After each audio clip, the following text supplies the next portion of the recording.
Welcome back to SaharaTV. My name is Rudolf Okonkwo. Today we are talking about the transition from Jonathan's administration to Buhari's administration. And we are now going to talk to the publisher of African Abroad USA, who is in Nigeria. Oh, he's in America now, but he's going to Nigeria for the inauguration. He was there for the election. He will tell us a little bit about what is going on. Mr. Alex Kabba, welcome to SaharaTV. Thank you. So you were there for the election, and I understand that you are going for the inauguration. Can you tell us what to expect? What are the plans first about this transition, Buhari's plan? Do you know? No, I don't know any more than what has been published. The joint transition committee to the inauguration. I don't know beyond that, but you know that there's a great expectation. Looking forward to May 29. Oh, is there anything different from, are you seeing any difference or any indication on how this new administration will be different from Jonathan's? Yeah,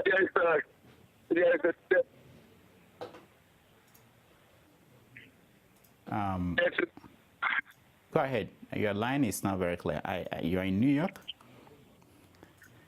There is a major difference between when President Jonathan was inaugurated in 2011 and the expectation of the inauguration of President-elect General Muhammadu Buhari on May 29.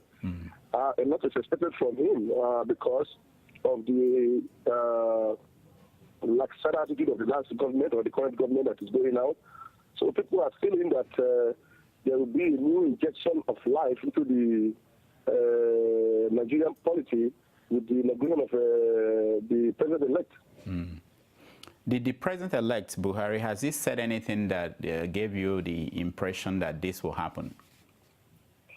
Yeah, there are certain hints that he has dropped.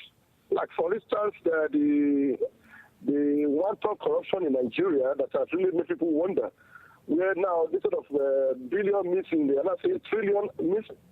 And we've seen him shake his head that how can that happen? And we haven't seen the president-elect shake his head that the Nigerian army, famous for fighting in Liberia and Sierra Leone, liberating all these countries in Africa, so they now be humbled and humiliated at home by a ragtag terrorist group like Boko Haram. So these are things that people are looking. How come we got to this kind of low level? Now, people are all over the social media. We're hearing or seeing names being thrown out there as potential cabinet members. Do you have your own list of ideal or your own dream of cabinet members that will help Buhari to run the government? Well, I don't have any dream of a cabinet member for the president-elect, but what I know is that it is not going to be business as usual as in the past, where people just struggle to get into power so that they can steal money and loot the fund of Nigeria. I think the president-elect is going to appoint people that are reflective of his integrity, but really believe that the collective interest of Nigeria is better than one's pocket.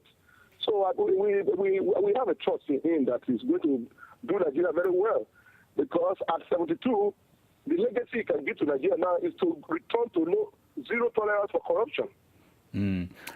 Now, the unemployed youth and so many problems that are facing Nigeria that we can solve. We have the resources to do it. I would believe that, just as we have believed before the election, that the general can do it.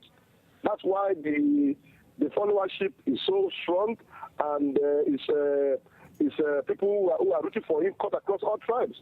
So we have 100% or 110% on General Buhari that is going to take Nigeria to that level. Now, one of the names being thrown out there is Professor David West. He's been talking about the oil industry. He was a former minister, and it's likely that he might go back to that position. What do you think about that possibility? Can you see that? I said one of the names being thrown out there is the name of Professor David West, a former minister for petroleum, and it's likely that he may go back to that position. What do you think of that possibility?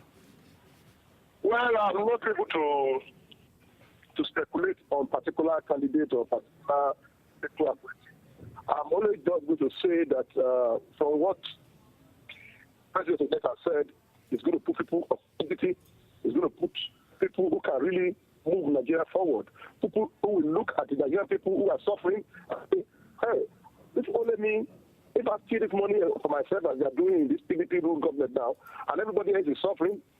So I know that it's going to put people who have reputation, who have a trail record of service to the country, selfless service to the country, not going there to go and loot and buy houses and steal money and take them abroad that you will not be able to spend and your children will not be able to spend. So those are the kind of people that we don't want in that government.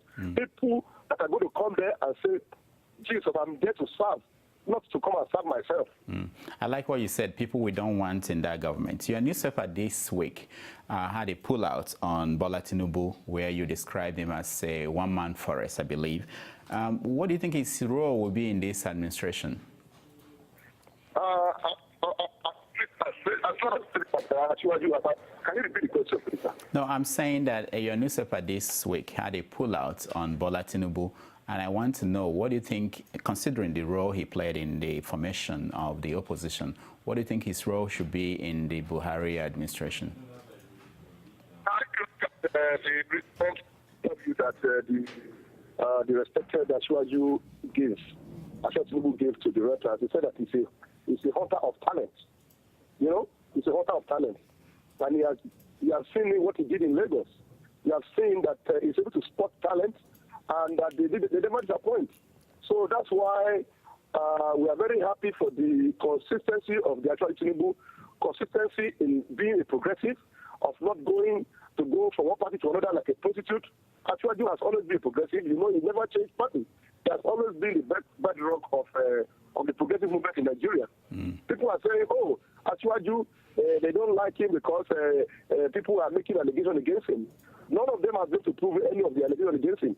So we are happy today that because of Ashwaju, we are able to have a change of government. We are able to have progressives that are able to match the conservative. Money for money, talent for talent, strategy for strategy. And that is embodied by the respectable Ashwaju Tinubu, which we are all very crazy about. So the accusations around him, did you dismiss all of them, or how did you handle it? All the allegations around him I've already dismissed it because we look around, we cannot find anything. We have people in the conservative movement in Nigeria who have looted the country blind, who are they take all the money and take them abroad. Now, some of them have been documented, have not been documented. For Ashwaju, all these documentaries, innuendos, and character assassination that AIT did, they were not able to substantiate anything. That's why they're answering it in court now. So, in Nigeria, there's what is called the pre-condition that you are innocent until proven guilty. All these people are just maligning that Ashwaju Tinubu. They are not even up to the shoe that he's wearing because he is somebody who is a humanist. And if you look at what he has done in Nigeria, you know that it's because of his constituency that the old people in the southwest and beyond are now rooting for him as the leader of a big leader that recognized in Nigeria. So let's not look at all these people who throw all this mud at him. We know that they are his bad belly and that they are unhappy because of his success that they have achieved in Nigeria political scene. Now, people who are also commenting about him, they say, and I know the argument you're making, they say if we are going to dismiss all the charges against him or all the allegations against him, we should do the same thing for people like Ibrahim Babangida because nobody has come out to give us evidence on those allegations. What do you say to them? Yeah, all these allegations are coming from reactionary elements. If you want me to start naming all these conservatives that have stolen Nigeria blind since 1999 or before that one, you will not see any progressive among them. The only progressive I can remember now, and we didn't hear that the stole money was Babangida. He only turned cold and became and went and remarked the reactionary. Actually, he has always been consistent all the way from Abuja when we were with the Abuja Bureau chief. He has always been in the progressive movement. All these recent allegations is because they realize that the dominance of the conservative movement in Nigeria is not being matched by forces like Tinubu's matching them with resources for resources. You cannot win an election without money in Nigeria. You can't win an election without some kind of integrity. And the conservative movement in Nigeria, they have been having it in a good way. In the First Republic, in the Second Republic, and in this Fourth Republic that we have since 1999, they have always been in power. This is the first time that we can confidently say that the progressives are going to be in power from May 29. The progressives have never had power in Nigeria. The only brief time when we think it will have been progressive movement was during the military government of Murtala Mohammed. Since that time, there is no other progressive government. I will believe that the president-elect, Muhammad Buhari, is going to come and show all these people that you don't have to be a bloody thief and loot your resources of your country and get rich. Only you be rich, everybody poor, and making the whole country full of so much insecurity. So we are 100% confident that with the team that the president is going to put together, we believe that it will transcend all tribal, religious, and sectional consideration. So we have confidence in him. Now, one last question on Bola Tinubu. Some people are saying that he's the Obafemi Awolowo of our time. Do you agree? Yeah, I try to tread very well in that case when it comes to Chief Awolowo, because Chief Awolowo and Asiwaju Tinubu are different people entirely. Chief Awolowo was not able to go beyond the Yoruba Southwest in his quest for the presidency of Nigeria. But actually today has been able to reach beyond the shores of the Southwest. And he has been able to make alliances with the people from the North, which Shawara never did. They didn't do it.